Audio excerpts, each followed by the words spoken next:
தென்னாடுடைய சிவனே போற்றி, என் நாட்டவர்க்கும் இறைவா போற்றி. அனைவருக்கும் அன்பு வணக்கம். நகுஷன் பாம்பு ரூபத்தில் இருக்காரு. அவர் பீமனை பிடிச்சு வச்சுக்கிட்டு யுதிஷ்டர் கிட்ட கேள்விகளை எல்லாம் கேட்கின்றார். அந்த கேள்விகளுக்கெல்லாம் யுதிஷ்டர் சரியாக பதில் சொல்கின்றார். இப்போ அந்த பாம்பு ரூபத்தில் இருக்க நகுஷன் அவருடைய ஞானத்தை புரிந்து கொண்டு யுதிஷ்டர் என்ன பண்றாரு, அந்த பாம்பு கிட்ட சில கேள்விகளை கேட்கின்றார். இதுல ஆங்கிலம் தமிழ் அந்த இரண்டு வடிவத்தில் இருக்கிறதையும் பார்த்தாதான் ஒரு சரியான புரிதல் ஓரளவுக்காவது கிடைக்கும் அப்படின்னு நினைக்கிறேன். அதனால இந்த பகுதியில் மட்டும் ரெண்டுத்தையுமே நான் உங்களோட ஷேர் பண்ணிக்கிறேன். இதுல யுதிஷ்டர் முதல் கேள்வி கேட்கிறார், சர்ப்பமே, சரீரத்தை விட்டவனுக்கு ஸ்வர்க்கத்தில் கதியும் கர்மங்களுடைய பலன் அழியாமல் இருப்பதும் விஷயானுபவம் எப்படி காணப்படும்? அது காமங்களுடைய பலன் இல்லை, கர்மங்களுடைய பலன் அழியாமல் இருப்பதும் விஷயானுபவம் எப்படி காணப்படும் அப்படின்னு எனக்கு தெளிவாக சொல் அப்படின்றார். இதே ஆங்கிலத்தில் இதை எப்படி மொழிபெயர்த்திருக்காங்கன்னா, tell me O snake how the incorporeal being's translation to heaven, its perception by the senses and its enjoyment of the immutable fruits of its actions here below can be comprehended. அதாவது இந்த இடத்துல கர்மங்களுடைய பலன் அழியாமல் இருப்பதும் அப்படின்னும் போது ஆங்கிலத்தில் இதை இம்மியூட்டபிள் ஃப்ரூட்ஸ் ஆஃப் இட்ஸ் ஆக்ஷன்ஸ்னு சொல்லிட்டு ஹியர் பிலோ, அதாவது நம்ம அந்த பூமி அப்படின்னு அர்த்தப்படுத்திக்கணும். தமிழில் அது இல்லை, கர்மங்களுடைய பலன்னு மட்டும்தான் இருக்கின்றது. அடுத்தது இந்த விஷயானுபவங்கள் அப்படின்றத இங்கே ஆங்கிலத்தில் it's perception by the senses அப்படின்னு நம்ம எடுத்துக்கலாம்.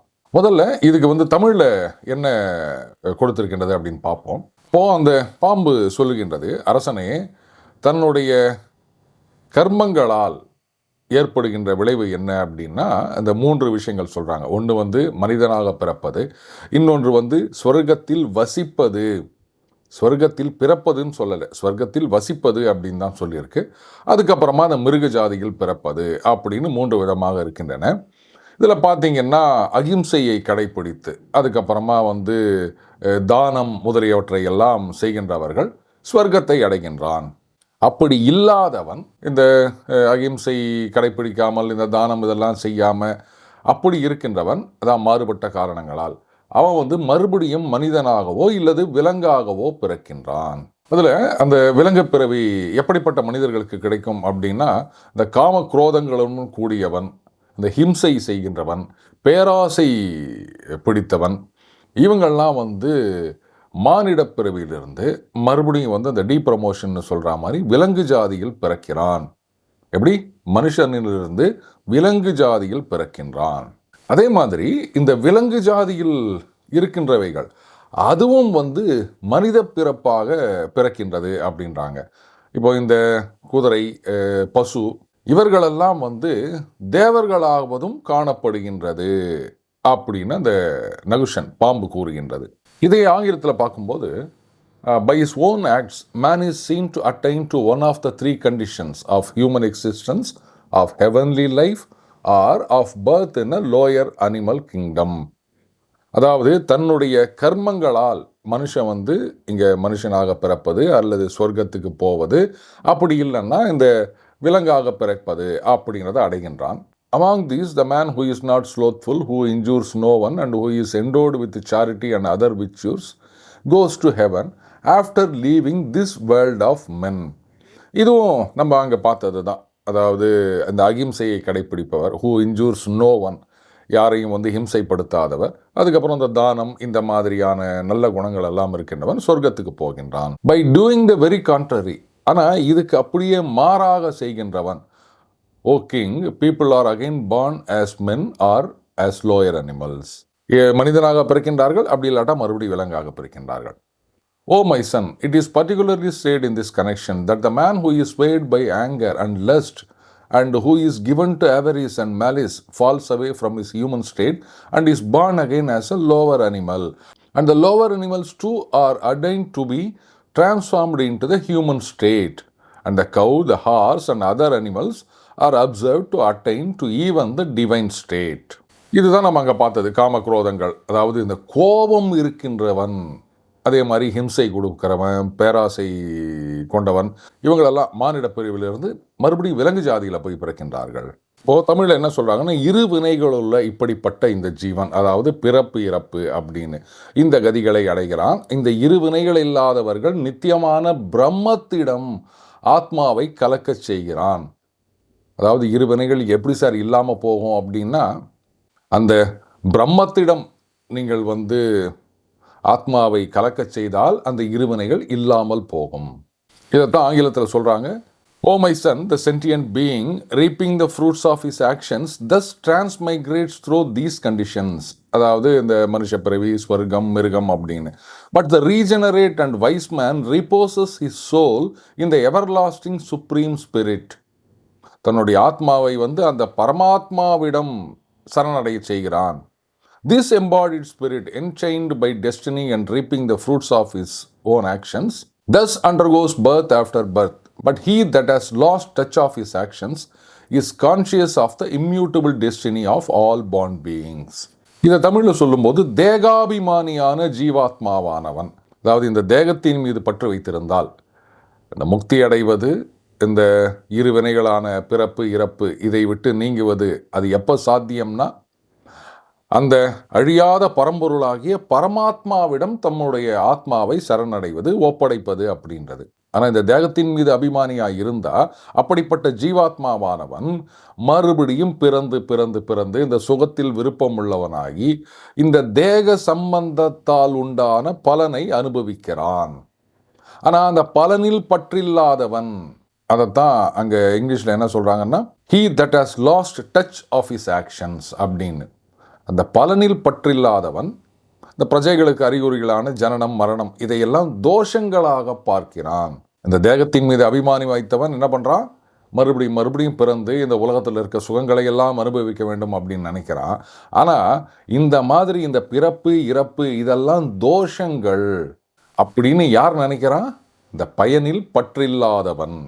அடுத்தது யுதிஷ்டர் நகுஷனை பார்த்து கேட்குறார், சர்பமே, சப்தம், ஸ்பரிசம், ரூபம், ரசம், கந்தம் ஆகிய இவைகளெல்லாம் அறியப்படுகின்ற நேரத்தில் அறிகின்ற ஜீவன், மனுஷன் வச்சுக்கலாமா, அறியப்படுகின்ற அந்த விஷயங்கள் இதுங்களுக்குள்ள இருக்கின்ற அந்த ஆதாரத்தை கூறுவாயாக அப்படின்றார். கூடவே என்ன கேட்குறாரு, இந்த விஷயங்களை எல்லாம் ஏன் ஒரே நேரத்தில் அறிந்து கொள்வதில்லை அப்படின்னு கேட்குறாரு.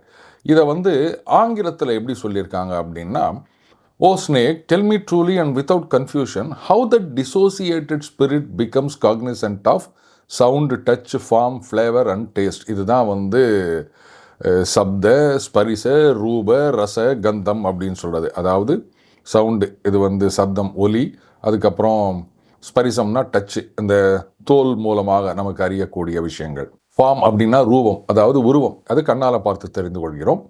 அதுக்கப்புறம் கந்தம் அப்படின்னா வாசனை, ஃப்ளேவர். அதுக்கப்புறமா ரசம் அப்படின்னா அது நாக்கின் மூலமாக அறியக்கூடிய சுவை. O great minded one, dost thou not perceive them simultaneously by the senses? Do thou, O best of snakes, answer all these queries. இப்போ அந்த பாம்பு கூறுகின்றது, இந்த சுகம் துக்கம் இந்த குணங்களுக்கெல்லாம் ஆதாரமாக இருக்கின்ற அந்த ஆத்ம வஸ்து அது இந்த தேக ரூபமாக இருக்கின்றது, கரணங்களால் அடையப்பட்டதாக இருக்கின்றது. அந்த கரணங்கள் அப்படின்றது senses, the mind and the intellect அப்படின்னு ஆங்கிலத்தை கூறுகின்றார்கள். சென்சஸ் அப்படின்றது நம்ம ஐம்புலன்கள், மைண்ட் அப்படின்றது மனசு, இன்டலெக்ட் அப்படின்றது புத்தி. இந்த சுகம் துக்கம் இதுக்கெல்லாம் அந்த ஆத்ம வஸ்து காரணமாக ஆதாரமாக இருக்கின்றது. அது இந்த தேக ரூபத்தில் இருக்கின்றது. அந்த கரணங்களால் தன் வினைகளுக்கு தக்கபடி என்னென்னலாம் கர்மங்கள் செய்கின்றோமோ அதுக்கேற்ற மாதிரி போகங்களை அனுபவிக்கின்றது. இதைத்தான் இங்கே தமிழில் என்ன சொல்கிறாங்கன்னா, அங்கே சென்சஸ், மைண்ட், இன்டலெக்ட்னு பார்த்தோம் இல்லையா, அதை தமிழில் இந்த ஆத்மாவுடைய போகங்கள் அது அனுபவிக்கின்றதுன்னு சொல்கிறோம் இல்லையா, அதுக்கெல்லாம் ஆதாரமாக இந்த தேகத்தில் இருக்கிறது எது எதுன்னா ஞானம், புத்தி, மனம், இந்த மூன்றும் இதுக்கு கரணங்கள் அப்படின்னு தமிழ் மொழிபெயர்ப்பு கூறுகின்றது. இந்த ஜீவன் அதுக்கு இந்த விஷயங்களை எல்லாம் இப்போ யுதிஷ்டர் கேட்குறாரு இல்லையா, சப்த, ஸ்பரிச, ரூப, ரச, கந்தம் அப்படின்னு இதையெல்லாம் அறிய வேண்டிய அவசியம் வரும்பொழுது இந்த மனசானது புத்தியோடு சேர்ந்து வேலையை செய்கின்றது. அதனால் இந்த ஜீவனுக்கு இந்த சரீரத்தில் ஒரே சமயத்தில் எல்லா விஷயங்களுடைய அறிவும் பொருந்துவதில்லை. இந்த ரூபம், ரசம் இந்த மாதிரியான குணங்களுடன் இருக்கின்ற அந்த பலவித பொருட்களை அறிய வேண்டிய பொழுது அந்த புத்தியை ஏவுகிறான். இதை ஆங்கிலத்தில் சொல்லும்போது, O prince of Bharatas race, know that the senses, the mind and the intellect assisting the soul in its perception of objects are called கரணாஸ். அதாவது இந்த புலன்கள், அதுக்கப்புறம் மைண்ட் அப்படின்னா மனசு, இன்டெலெக்ட்னா புத்தி, இதெல்லாம் இந்த ஆத்மாவுக்கு உதவி செய்கின்றன.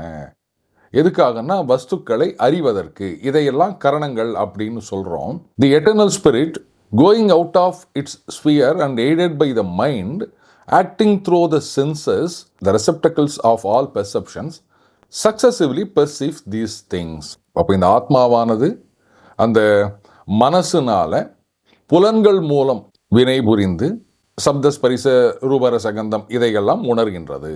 The mind of living creatures is the cause of all perception. மீண்டும் அடுத்தவர் இணைந்திருப்போம். வணக்கம்.